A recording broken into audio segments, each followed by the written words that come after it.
All right, start today's workout with a little warm up. We're gonna do some hip internal rotation reverse walk. So we're gonna go about 20 yards on this. We can progress this by going uphill, make it a little more challenging. So basically what we're trying to do is, even though we're gonna still stay on the outside balls of the feet, I'm trying to internally rotate my hips as much as possible. So those heels are going out. I want the knees forward on this. No heel pressure on the ground. So I want to avoid like crashing in. So that's the difference. I'm rotating in, I'm not crashing in like that. So I'm rotated in on both, sitting into that back side. I want that posterior chain dominant on that. So knees should be forward, past the toes. So eyes straight ahead, and I'm going to walk backwards. Just like that. It's a little goofy looking, but it's going to get you nice and warmed up in the glutes, quads, ankles, all that good stuff. Going straight into Patrick step up. So today we're going to go for weight with that. So I've got my platform here. That's going to be a little higher than the 2 to 4 inches. So if you're pain free at the 1 to 2 inch level, you can do that, and you've gone up a little bit higher with that. You can try a little higher height.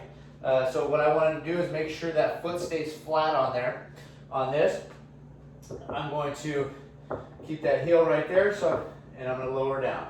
Pause and explode back up. Lower down, pause, explode back up. A dumbbell is not ideal. More of a flat surface would be perfect with that. And I'm starting with light weight. So like I said, if I have no pain, when I'm doing that without weight, and I can go through all the reps and sets, and I can even increase height, then I can start adding weight. Those are 12, start light to moderate. We don't want to get super heavy with that. You can get up to about a third of your body weight. That's a good little goal. So then straight into coiled walking lunge after that. So those first two are going to get us nice and warmed up. Get our knees, ankles, hips really good and warmed up. So coiled walking lunge. So I'm trying to get full range of motion on this. So the coil part just comes into I'm trying to get my head over foot. So a couple things. I want kind of internally that pigeon toe internal rotation with the hips. So the back heel is going to be up and away. I'm going to step into my lunge, and I'm trying to get full range of motion on that. So the coil is just the head over foot. So once again, so I can alternate, or I can do one leg at a time. So I'm going to step forward, no heel, try to get as much range of motion as I can on that. So I'll show you from the side.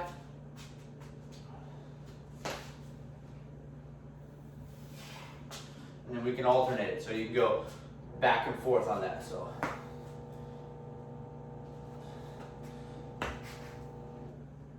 really focusing to make sure that my heels aren't on the ground. We want to think that way. I want to get those knees past the toes on that. That's going to be combo with single leg RDLs. So I recommend light weights. If you don't have weights, you can do body weight, that's fine, or you can try and find something. So same idea a little bit, pigeon toe, I want pressure outside balls of the feet. So with that RDL, I want to make sure of a couple things. I don't want that, the leg that's in the air, I don't want that to turn out. So when that happens, we're going to lose our stability.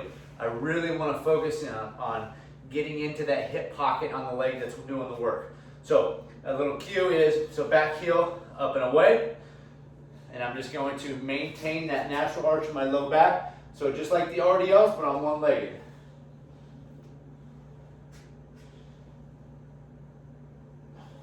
So with that back foot, I'm really thinking, kind of turn that heel away from me.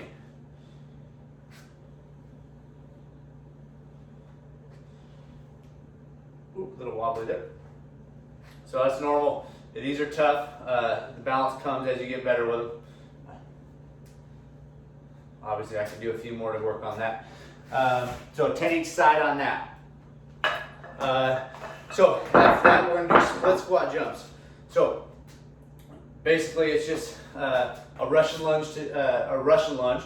So I want to get the head over foot, back heel up and away, and I'm going to load up and jump just like that. Okay. So from the side, I'm right here. So I really want to think that head over foot. I can mess around with my angles like that. Okay, I can get more upright, or I can come forward a little bit on those jumps. It just depends on what you want to feel. So we're gonna go 10 in a row. Really, you can get the arms going with that to kind of mimic the running arm action. So 3 to 5 sets, 10 per side on that. And then we're going back to full range of motion push-ups. So that's the theme for this week. Once again, just elevate the hands. We're trying to go all the way through on that. Okay, keeping that straight line from the heels to the back of the head.